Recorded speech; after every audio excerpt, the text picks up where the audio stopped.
කියලා දැනගන්නේ මේ පිට එන්නකො පොඩ එන්නකො ළඟට එන්නකො මේ දැනගන්නේ මේ liver එකේ තියෙනවනේ මේ liver එක වමට සහ දකුණට තල්ලු කරලා තීන තැන්ට වෙනවනේ නියුට්‍රල් කියලා අනුමාන කරන අනුමානය තේරෙනව නේද? එතකොට ඊට පස්සේ අපි මොකද කරන්නේ? ක්ලච් එක පා ගන්නකො ක්ලච් එක පා ගන්න. හරි බ්‍රේක් එකත් පා ගන්න. හරි මෙන්න මෙහෙම තමයි ක්ලච් එක පාගන්නේ. ඇඟිලි තුඩු වලින් තමයි පාගන්නේ. කකුල වැඩි weight එකක් දාන්න. සාමාන්‍යයෙන් මෙන්න මෙහෙම කකුල තිබ්බට පස්සේ මේ ඇඟිලි වලින් weight එක ගන්න කොහොමද? ඒකට තමයි ඔයාලට හොඳට ක්ලච් එක පා ගන්න පුළුවන්. එතකොට ඔයාලට නිවැරදිව ඩ්‍රයිවිං කරන්න පුරුදු පුහුණු වෙනවා. හරිනේ? මේකත් පාගන්න බ්‍රේක් එකත් පාගන්න. දැන් මොකද කරන්නේ? අපි වාහනේ ස්ටාර්ට් කරනවා. ඇයි ඒ අපි මේ මොනවාද මේ එහෙම කරන්නේ? හදිසියෙම මේ ස්ටාර්ට් කරද්දී වාහනේ නියුට්‍රල් අවස්ථාව තිබුණ නැත්නම් වාහනේ එකපාරම ඉස්සරහට පයින්නවා. තේරෙනවද? ඒ කියන්නේ නියුට්‍රල් තියනවා කියන්නේ එන්ජින් එකයි රෝද අතර තියෙන සම්බන්ධතාවය නැති වෙනවා. ඒ කියන්නේ කිසිම සම්බන්ධතාවයක් නැහැ. වාහනේ නිදාස් තියෙන්නේ. හරි? එතකොට අපි මොකද කරන්නේ? මෙන්න මෙහෙම ස්ටාර්ට් කරනවා. ස්ටාර්ට් කරන්න මල්ලි. ස්ටාර්ට් කරා. උඹ අල්ලන්නේ. දැන් ඕන වාහනේ ස්ටාර්ට් වුණා. ඕන දැන් ඔය කකුල ගන්නකො. කකුල ගන්න. කකුල ගන්න. ක්ලච් එක කකුල ගන්න. හරි. මේ ක්ලච් එකේ කකුල ගද්දී වාහනේ නතර වෙනවා නම් මොකද වෙන්නේ? ගියර් එකේ තියෙන කියලා වල අනුමානයක් දෙන්න ඕනේ. හරි? අන්න ඔය ආකාරයෙන් වල නිවැරදිව වාහනේ ඉස්සර. ඊට පස්සේ අපි මේ යන්න සූදානම් වෙනවා. ඒක සූදානම් වෙනවා කියන්නේ මොකද්ද දැන් ඔයාලා කීප දවසක් පුරුදුලාදී දැන් මොකද්ද කරන්නේ? පොඩ මෙහෙට පොඩ මොනවද දැන් කරන්නේ? දැන් මෙයා මොනවද කරන්නේ? මොනවද කරන්නේ? දැන් මොනවද කරන්නේ? මම කියන්නේ. හා? මොකද ක්ලච් බැලන්ස් කරන්නේ? ක්ලච් බැලන්ස් කරනවා කියන්නේ මොකක්ද? හා? ක්ලච් බැලන්ස් මේකයි. ඔයාලා දැන් මේක ආවට පස්සේ ළමයි මූලික දේ තමයි අපි මේ ටයරේ කරකවන්න දෙන්නේ මේ ටයරේ. මේ ටයරේ කරකවන්න. කොයි පැත්තට කරකවන්න? කොයි පැත්තට කරකවන්න? ඉස්සරහටද පිටපස්සට? ඒක කරකවුවා මොකද වෙනවන්නේ? එතකොට මේ ඔයා මේ ටයරේ කරකවන වේගය වැඩි කරන්නේ. වේගය වැඩි කරන්නේ මේ ගියර් වලට. උත්තර ගියර් තියෙන 1 2 3 කියන. හතරක් තියෙනවා. ඒ වාහනේ කැපැසිටි එකට අනුව ගියර් අනුපාතවල වැඩි වෙනවා. එතකොට මේ ගියර් වැඩි කරාට වැඩක් නෑ. අපි බලයක් දෙන්න ඕනේ. බලය දෙන්නේ මේ ඇක්සලරේටර්. තේරෙන මේ ඇක්සලරේටර්. ඔයාට මේ කම්මැලි මට අමාරු වේවා කියලා තුනේ ගියර් එකට දාගෙන එකපාරම යන්න බෑ. තේරෙනවද? එතකොට අපි වේගෙත් එක තමයි ගියර් වැඩි වෙන්නේ. වේගෙත් එක ගියර් අඩු වෙනවා. ඒ වගේම දැන් අපි මෙතනට ආවට පස්සේ මෙතනට සීට් එකට අනිවාර්යයෙන්ම අපි වාඩි වෙනවා නම් ඔයාලට පුළුවන් මේ සීට් එක ඇතුලේ තියෙන එළියේ ඉඳලා පුළුවන් සීට් එක පිටිපස්සට කරලා මේ සීට් එක අපෝ නැවත වාඩි වෙන්න. ඒතර මේකට මේ වහනට ඇතුලට එන විදියක් තියෙනවා. ඒ දේ නිවැරදි වෙන මේ තියෙන විදිහ භාවිතා කරන්න මේ තියෙනවා නේද? ඔයාලට එතකොට මුලින්ම අපි මොකද කරන්නේ? මෙන්න මේ කකුල තමයි මේ කකුල මෙහෙම තිබ්බට පස්සේ මේ කටුව තිබ්බට පස්සේ ඇතුලට යන විදියක් තියෙනවා. කකුල දෙක පටලව ගන්නෙ නැහැ. මම ඔයාලට බබාලා වගේ කියන්න ඕනේ මෙතනින් ගියාට පස්සේ මේ කකුල කොහෙට දෙන්න ඕනේ කියලා ඔයාලා තේරුම් ගන්න ඕනේ. හරි? ඊට පස්සේ වාහනේ බහිද්දිත් අනිවාර්යයෙන් ඔයා හිතන්නකො අපි මෙහෙම අපි ප්‍රවාහලා අයින් වෙනවා කියන අයින් වුණාට පස්සේ අපි දැනගන්න ඕනේ කොහොමද? ඒකට අපි මොකද කරන්න ඕනේ? මෙන්න මේ අත මෙතෙන්ට මෙහෙම තියාගන්න. ඊට පස්සේ මොකද කරන්නේ? මේ අතින් අපිට පුළුවන් මෙන්න මේ ලොක් එක ඇරලා කණ්ණාඩි බලලා තමයි අපි බහින්නේ. ඒක ඔයාලගේ සේෆ්ටි එකට වගේ. හරි ට්‍රයිල් එකේ දාපුවත් ඔයා නිවැරදිව බලන්න. අනේ ඒක තමයි දැන් ඔයා දොරයින්. ඔයාලට පහසුදින් ඔයාලට ඒ දේ කරගන්න පුළුවන්. නැත්නම් ඔයාලට පුළුවන් මෙන්න මේ ආකාරෙමුත් පුළුවන්. මෙන්න මේ අත මෙතෙන් තියාගත්තා. මේ අත මෙතනින් තියාගත්තා. මෙතනින් පුළුවන්. මෙන්න මේ ආකාරයෙන් ඔයාලට පුළුවන් ඔයාලට අධික කියන්නේ පහසුයි කියන ඔයාලට උණු පැත්තන ඒ දේවල් වෙනස් කරගන්න පුළුවන්. හරි. දැන් ඊට පස්සේ ඔයාලා දැනගන්න ඕන දෙයක් තමයි මෙතනව ටයර් කරකවනවා නම් අපි මොකද කරන්න ඕනේ? ක්ලච් එක බ්‍රේක් එක යට පාගන්නේ හොඳට පාගන්න. යට පාගන්න. බ්‍රේක් එක පාගන්නේ. බ්‍රේක් එක පාගන්න. හරි. දැන් බ්‍රේක් එක පා. දැන් බලන්න මෙයා මේ එහෙම ඉන්නවා කියන්නකො. දැන් මෙයාට අපහසුයි. අපහසුයිනේ. දැන් මෙයා මොකද කරන්නේ? මොකද කරන්න ඕනේ? සීට් එක මොකද කරන්නේ? ඉස්සරහට ගන්න ඕනේ. තව ගන්න තව. මෙහෙම අදාගත්තු අත මෙතන මෙහෙම කියලා මෙහෙම කරන්නේ. ඊට පස්සේ මේ ස්ක්‍රීන් එක අල්ලන විදියක් තියෙනවා. මෙන්න මෙහෙම අල්ලන්නත් පුළුවන්. එහෙම නැත්නම් මෙහෙම අල්ලන්නත් පුළුවන්. 9යි 15 10යි 10යි. එහෙම නේද? ඔයාලා අවුවනේ පොඩ පිටිපස්සට යන අවුවයි. හරි. අපොඩ ඕන පිටිපස්සට අමාරු නම් එකතර යන්න අවුවයිනේ. අපොඩ යන්න. හරි. දැන් අපි දැන් මේ යන්න සූදානම් වෙනවනේ. දැන් ක්ලච් එක ආයෙ පාගන්න යට. යට පෑගුවා බ්‍රේක් එකත් පාගන්න. හරි. එකට දාගන්න. එක දාගන්න. හරි. කකුල අයින් කරන්න එපා ළමයි ඈ. කකුල අයින් කරොත් යනවා වාහනේ ඈ. හරි අයින් කරන්න බෑ. ඔන්න අපි පළවෙනි අවස්ථාව ගත්තා. දැන් බලයේ දින තුන අංක 1. කින්ද දෙන්නේ? අංක 1. දැන් අංක 1 දුන්නට අපි මොකද කරන්නේ? මේ ටයර් කරකවන්න බෑ. කරකවන අවස්ථාව තමයි බ්‍රේක් එක තමයි. ක්ලච් එකේ හිතේ උස්සන්න පොඩ්ඩක්. පොඩක් උස්සන්න. ක්ලච් එක උස්සන්න. උස්සන්න ක්ලච් එක. තව උස්සන්න තව. අවුන් නැහැ. වාහනේ දෙදරන්නේ හේතුව තමයි දැන් වැඩි ඔහොම තියාගෙන ඉන්නේ. තව පොඩක් ක්ලච් යට පාගන්න සූට් එකක් අරගෙන තියාගන්න. දැන් දෙදරන්නේ හේතුව තමයි දැන් මෙයා ක්ලච් එකකින් කියන්නේ ක්ලච් එක යට පාගනවා කියන්නේ වාහනේ ඒක ක්ලච් එක අවස්ථාවේ දුනස්. ඒක මොකද? ක්ලච් එක අටපාගනවා කියන්නේ වහනේ නියුට්‍රල් අවස්ථාව. මොකද වහනේ නියුට්‍රල්. බාගට එනවා කියන්නේ බැලන්ස් අවස්ථාව. එතනින් උඩ කොටස කියනවා ටිපින් ද ක්ලච් අවස්ථාව. මේ ක්ලච් එක ටිප් කරලා පුළුවන් අපි වහනේ පාට අයින් කරන්න, පාරෙන් අයින් කරන පාට ගන්න. එතකොට ටැපික් වලදී භාවිතා කරන්න පුළුවන්. හැබැයි මේක තියෙන්නේ ගොඩක් පරණ වාහන වල නෑ, අලුත් වාහන වල තමයි ඒක තියෙන්නේ. හරි ටිපින් ද ක්ලච් අවස්ථාව නැත්නම් අනිවාර්යයෙන්ම ඔයාලා ක්ලච් එකේ උඩ කොටස වෙන ඇක්ටිවිටි භාවිතා කරන්න ඕනේ.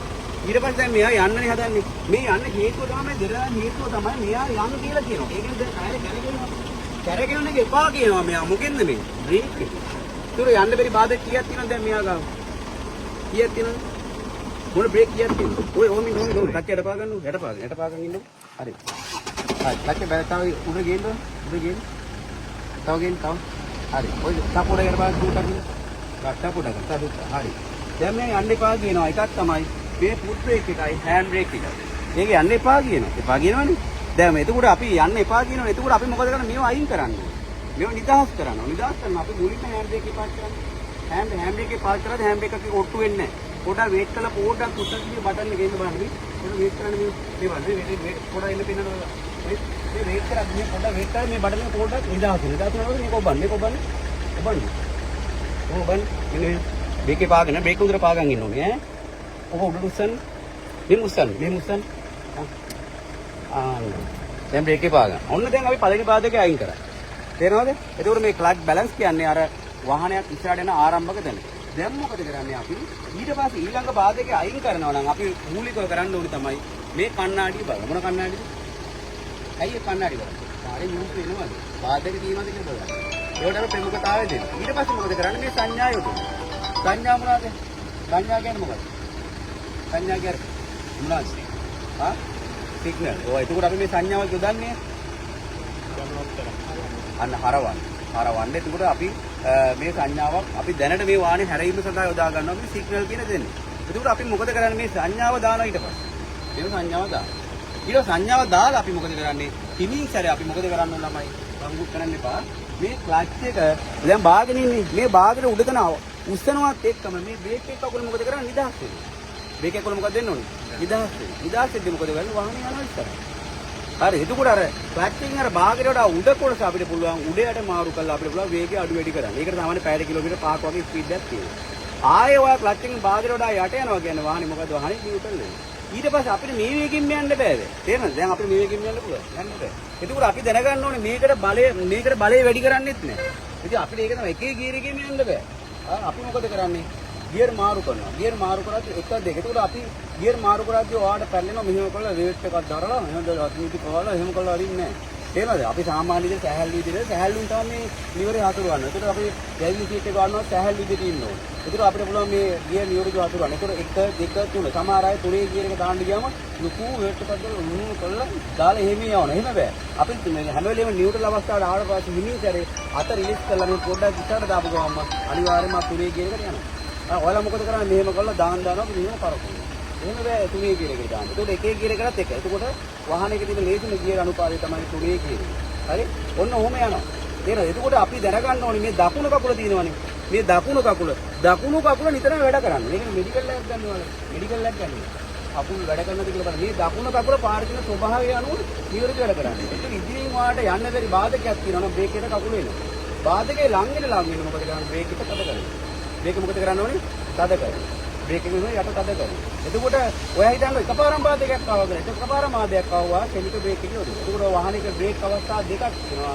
ස්පූට් බ්‍රේක් එකේ තියෙනවා. සෙලික බ්‍රේක් එකේ තියෙනවා. එතකොට මේ වේගය අඩු වෙද්දී ඔයාලා 3 ගියර එක යනවා නම් වේගය නතර වුණොත් ආ එකෙන් පටන් ගන්නවා. නතර වේගය අඩු වෙනවා නම් ආ කියන පටන් ගන්නවා.